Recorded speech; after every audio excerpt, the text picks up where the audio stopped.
The two things I'd like to say before we start. Number one is I'm a Christian, and that's a very important part of my life. And as a 30-year soldier and a disabled veteran, what happens to the soldiers I serve with is very important to me. It is probably the thing which really compelled me to jeopardize my reputation, so to speak. My first memories of going over there was I remember driving through Fallujah in the back of a 7-ton. It was right after the second siege of Fallujah had just ended, and I remember seeing bullet holes in every building, crumbled buildings all over the place, wild dogs running around. You wouldn't see any people because there was a curfew. I just remember sitting there being like, oh, I'm really here. So, I remember being hot. It was so hot getting off the plane. I could just feel like the heat, like you open an oven up. It didn't smell very good. I remember my squad leader telling me in Ireland to take the last breath of fresh air before we got on the plane. I was a machine gunner, and I was introduced to nuclear warfare. Whether or not I've been exposed, will never be a. What do you mean? 2003, we were going up through.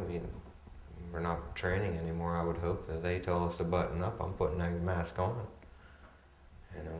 You're lined up in the tracks, ready for nuclear warfare, which way they train you for.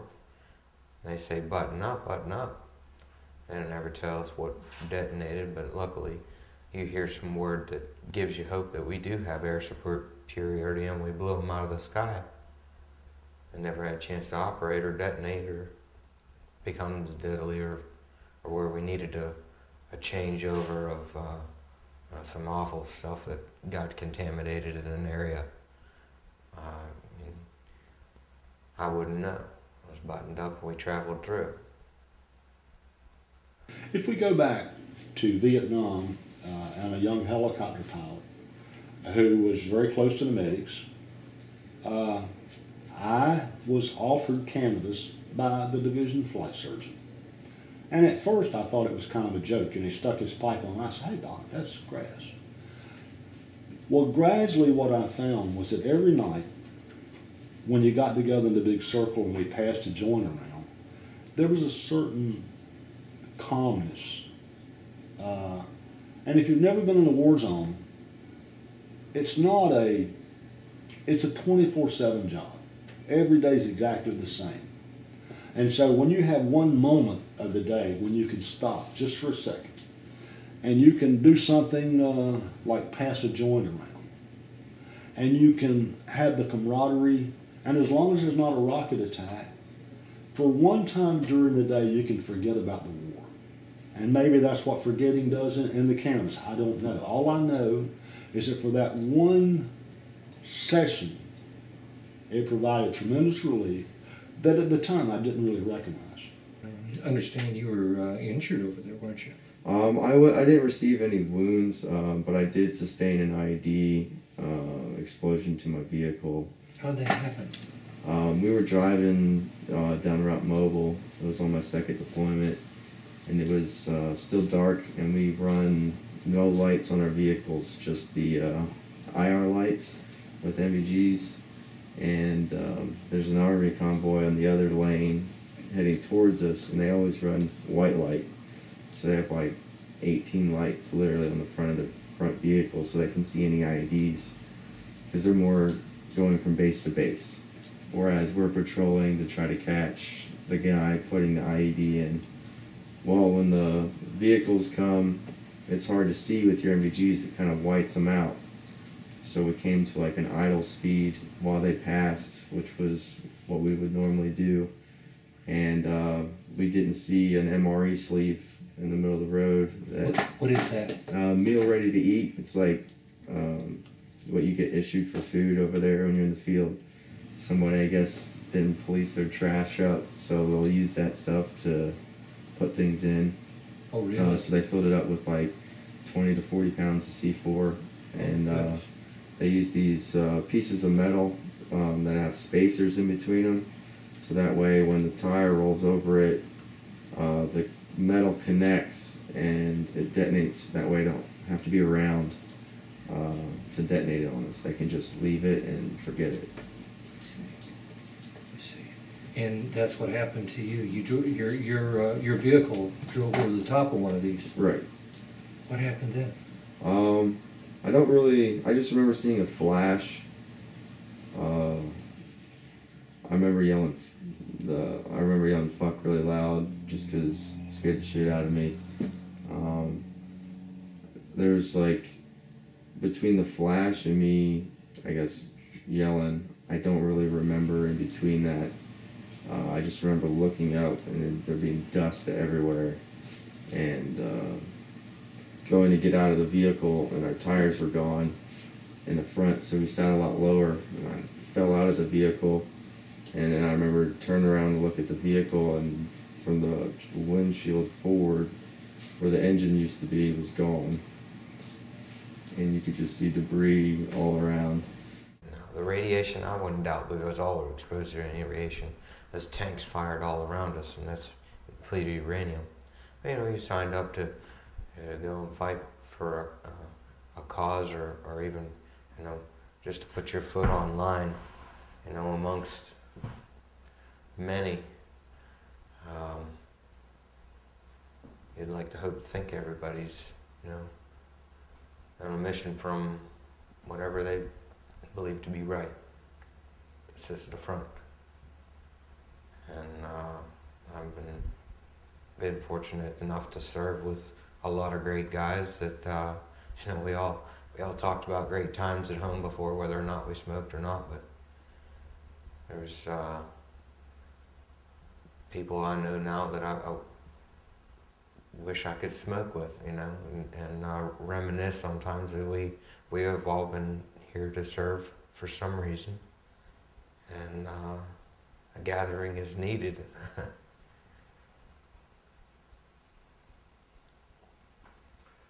Yeah.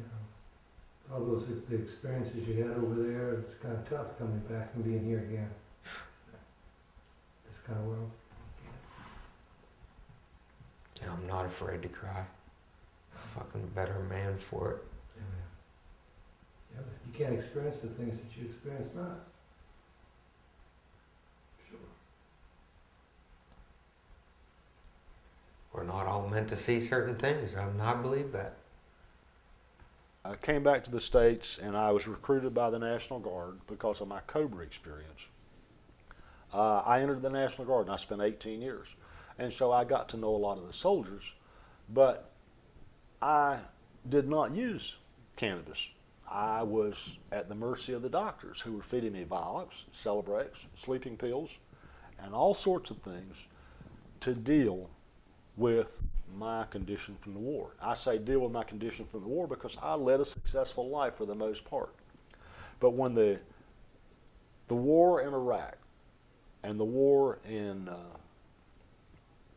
Afghanistan's, the Bush administration, when that war was prosecuted, and we basically decided to ignore the Geneva Convention, which is the thing that guides soldiers in captivity. And when we decided that we would no longer be defensive, that if we thought we were possibly going to be attacked, we would attack first. Those kinds of things, I guess, caused my PTSD, which had always been with me, but had been basically pushed into the background, to begin to interfere with my life. My communications with my workers, my wife, my family became more tense. And so when I finally retired from the military and was no longer tested, and somebody told me this might work, even though I didn't believe it, I started smoking every now and then. And almost without realizing it, my back pain was not only gone for a short time, it was gone for the whole time I smoked. And so the pain relief, once I saw the medical evidence, I understand why now. And the more concrete the evidence became, the more outrageous the untruth that's being spread by the government became. I mean, if you learn something and it's different from what you thought it was, then you need to act on that and not say, well, people wouldn't believe this, and go back to the old policy. What's different? I really don't know how to put that into words, to be honest. I feel like if someone could, then other people would understand it. I think the only way you can understand it would be to relate. But something's changed, isn't it? Definitely. Things that you've seen you can't talk about, or you just don't know how to? Or I don't even see what the point would be to even talk about it. You know, I have some friends that might ask me questions, but they're not going to understand. I don't expect them to understand, so there's not really a point to talk about it. Mm-hmm. I usually try to talk about more lighter subjects.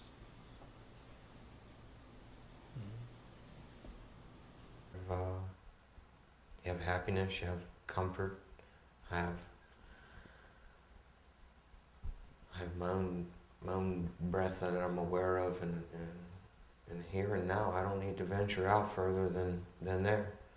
And when everybody has that freedom to be within themselves and be comfortable with people, it's an experience worth having. Helps you relate with other people. To relate, To be able to express know yourself. comfort and not pain, or to say that I have, a good buzz or I'm high is really not the thing. It's I'm balanced. You're balanced. I'm balanced when I have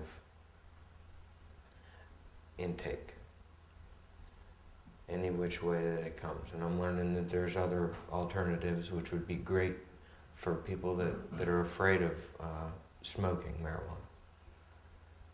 Where the smoke could be damaging to their lungs. That there's other intakes that I'm ready to explore. The PTSD has been, for me, probably the greatest help, because before, when I was actually becoming physically reacting with my family to the point of arguing almost to coming to blows, all of that when I was taking narcotic medications and sleeping pills to sleep, COX-2 inhibitors, Lorcet, just anything. And it really just masks the pain. You take one and you feel okay for a while, but then the pain comes back.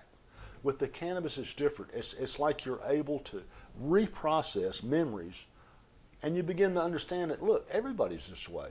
They don't like to kill people. I mean, in World War I, they had a really difficult time making people actually shoot at somebody. They would aim, and then just before they'd pull the trigger, the human condition takes over, and you raise the rifle just a little bit because it's just not right to shoot somebody else. Soldiers, and I said this in The Good Soldier, have to be trained to kill someone. You have to condition them, and the way they did it was with the pop-up targets. In World War I, they used bullseye targets, and so when you put the human face in the torso, the person couldn't shoot. So what they did is they went to a pop-up target, which is a human silhouette, and not only that, they gave you a shortened time period to fire. They say, okay, you're going to have 2 pop-ups, and you only got 5 seconds to make a decision. So as soon as it pow, pow, you shoot both of them. And so pretty soon it becomes a reaction. It's automatic. And so when a man pops up at you, pow, you shoot him. That act of killing is immoral.